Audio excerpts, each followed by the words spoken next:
Merhaba arkadaşlar, nasılsınız? Öncelikle selamun aleyküm. Nereden başlayacağımı bile bilmiyorum.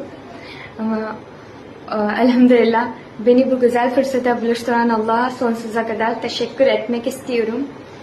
Ve benim videomu paylaşan harika insanlara teşekkürler olsun. Arif abi ve Çiçek abla, siz olmasaydınız gerçekten hiç bu an yaşamazdım. Ve aileme teşekkür etmek istiyorum. Özellikle babama. Beni her zaman destek olduğum için.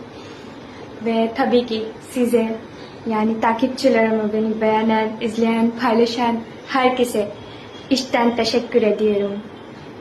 Gerçekten siz, yani Türkiye'de bu kadar beni seveceğini hiç tahmin edemezdim. Hiç tahmin edemezdim. Allah sizlerden razı olsun. Gerçekten teşekkür ederim Türkiye tekrardan.